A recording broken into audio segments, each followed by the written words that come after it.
Laura in Bookland, and this is going to be my March wrap-up. Now, the month of March was okay for me, I guess you could say. It looks good on paper, but it really wasn't that great.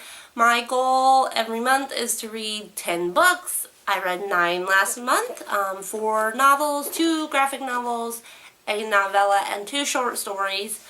However, all of those were read at the beginning of the month. The last 2 weeks of the month, I did not even read a page of a book. At first it was okay, and then it was definitely a reading slump. So I am out of that now, thankfully. So I'll just get started. I don't really remember what exact order I read them in, so I'll just go like I do on the blog post, and then we'll go by rating. But I'll start out with the only physical book I have with me, and that is Where Life Takes You by Claudia Burgoa. This is a new adult novel, contemporary novel about a girl named Rebecca who had a very rough childhood. She's got this like evil stepsister that comes into the picture, and her mother is not a nice person at all, and she's going through therapy after her stepsister passes away. She's going through therapy to try to fix this depression that she's in, and then she's got this best friend named Dan, and he is sort of like a protector to her. I loved their relationship together. Even though she drove me nuts sometimes, it was mostly like the depression part, which is definitely very real, the way it's the way it is described. But it was still sort of like, oh, why are you doing that? But oh my goodness, this book was so good. I gave it a 5 out of 5 stars. I cannot wait for the second book because the ending was just, ugh. So yes, 5 out of 5 stars. Highly recommend this book. The next book I know is the first book that I read during the month, and that is Perfect Lies by Kirsten White. This is the second book in the Mind Games series. There are only 2 books in this series, so I won't talk too much about it. But general synopsis is about 2 girls, they're sisters. They both have special abilities, and they are staying at this school, which is not as good as it seems, and pretty much the story is about them trying to protect each other. It was really good. I really liked the series as a whole. This book I sort of went back and forth on with a 4 and a 5 star. I think I finally just decided a 4.5 star is sufficient for it, but it was really good. I highly recommend checking out that series if you have not. The next book was one that I picked up from the library. I gave it a 5 stars, and it is The Adventures of Superhero Girl by Faith Erin Hicks. This is a really good graphic novel about a girl who is a superhero in a town that really doesn't appreciate her that much. She's not your average superhero. She forgets to take off her mask. Her cape is from a thrift store.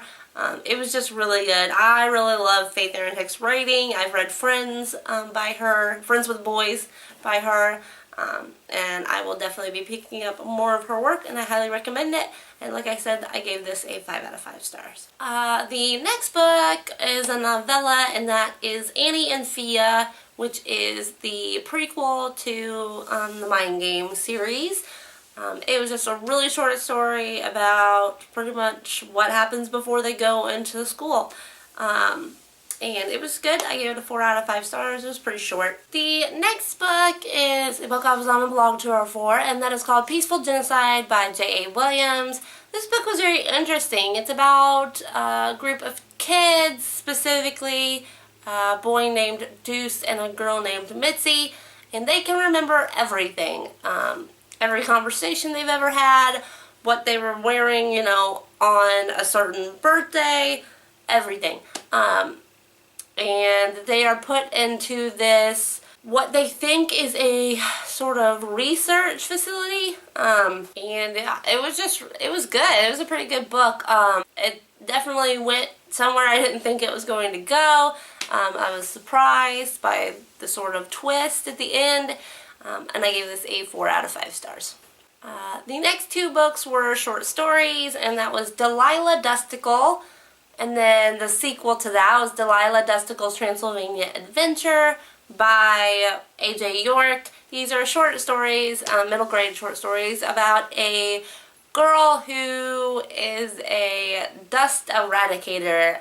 Pretty much anything she dusts gets sparkly clean. and there were definitely some funny parts. It was just really cute, and I highly recommend checking it out. I gave both of those 4 out of 5 stars. And then the last 2 books were both rated 3 stars. The first one was a graphic novel from the library, and it was called The Lost Colony, The Snodgrass Conspiracy by Grady Klein. This was interesting. It was about a remote island that did not believe in slaves, and this was during, you know, all that time. And I don't know, it's really hard to explain. It's very weird. There was a professor there that was sort of iffy. I wasn't really sure whether he was good or bad. Same with the mayor that was on this island. If anybody showed up to the island, they would insist that there was no island. It was just very, very weird, but I gave it a 3 out of 5 stars because it was definitely interesting. And the last book I read was Soul Control by C. Elizabeth. This book is like a good versus evil book. I don't really remember a whole lot about it, to tell you the truth. I was on the blog tour for it. I honestly don't even remember what the main character's name was. So yeah, I gave that one a 3 out of 5 stars. And that is everything I read for the month of March. Let me know in the comments what you read during the month of March. And when I put my April TBR video up, I will leave a link to it in the description box also. I hope you guys have a better reading month than I did. I'll see you later. Bye.